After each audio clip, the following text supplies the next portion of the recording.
Trail, Chapter 31. The next morning, Moose and I set off for Carter Notch Hut, 11 miles away. I don't intend on spending the night there, but I do have to return Andy's lucky marble to the crew. I figure that it has gotten me this far. I can do the rest of the trail alone. Plus, I can ask the crew if they know any stealth sites where I can camp.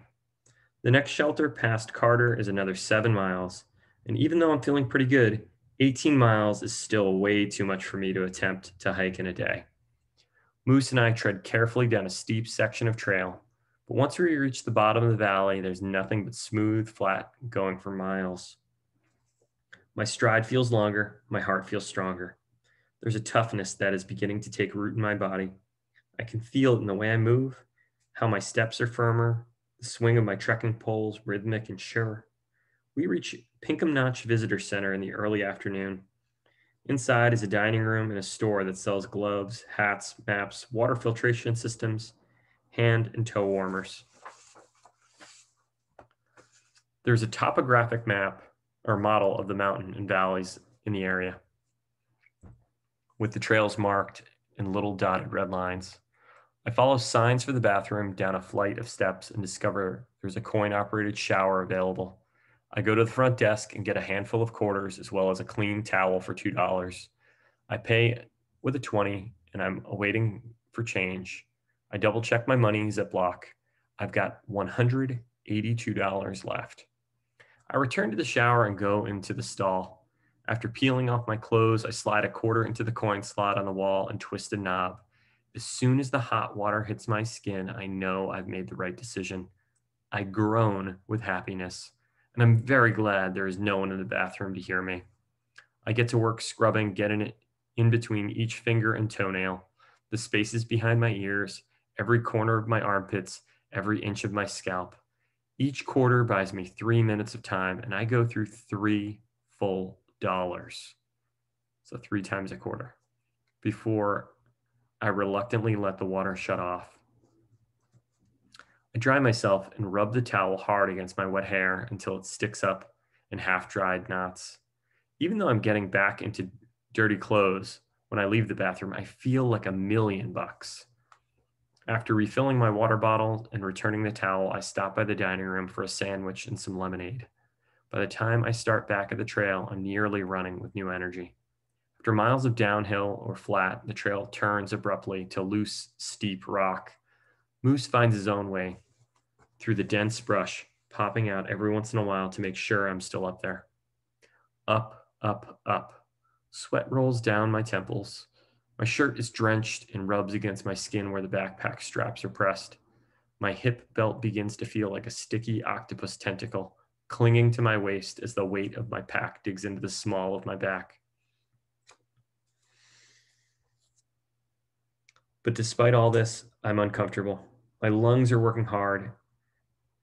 Or I'm not uncomfortable. My lungs are working hard and my pulse is high, but steady and even.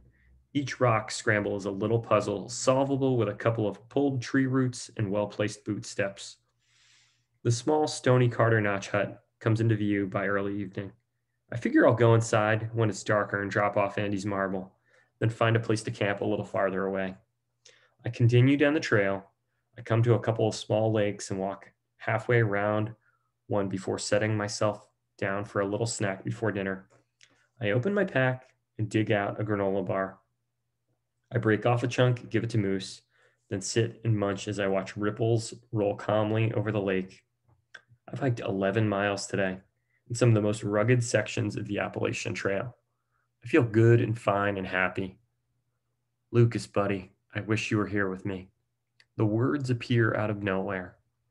I wait for the guilt to come on, as it always does. But then something miraculous happens. It takes a moment to realize what it is. I feel happy.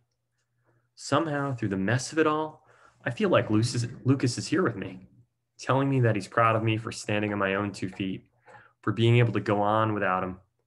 Maybe I'm not a screw-up after all. Maybe my bad luck is finally going away. There's rustling behind me and Moose barks a warning. I turn and see an enormous black raven jabbing its head into my pack. Shoo! I cry as I leap up to my feet. The raven jerks back and my heart drops. In its beak is Andy's lucky marble. No, I shout. I lunge toward the thief, but it's too late. The raven takes off into the thick woods beyond the lake and Moose right behind him. I race after them, straight into the thicket of dense bramble bushes studded with thorns. By the time I pull myself free, my arms are covered in scratches, and both Moose and the bird thief have disappeared. When Moose finally circles back to me, he looks disappointed. There's no raven in his mouth. There's no marble either. I don't know what to do. I sink to my knees and close my eyes. I totally jinxed myself.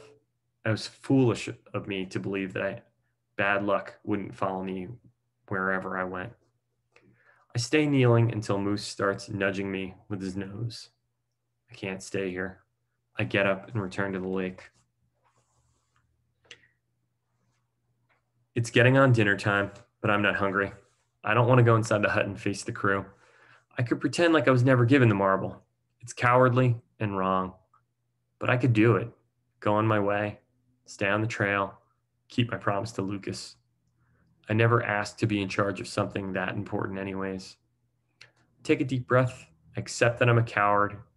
I'd rather run away in the dark instead of face the crew at Carter and tell them I lost Andy's grandfather's marble, the one that kept him alive during World War II. That's a really great question. Did it really keep him alive? Moose whines uncertainly as I sling my pack on my back. Let's go, Moose, I say shortly. By the time we get to the next shelter, it will be night. I will have broken my promise to not get caught in the dark, but I tell myself that I don't care.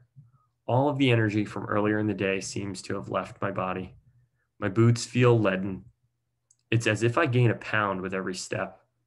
I'm slowly down, and in my mind, I know that I can't do this. I get a mile out before my feet come to a complete stop.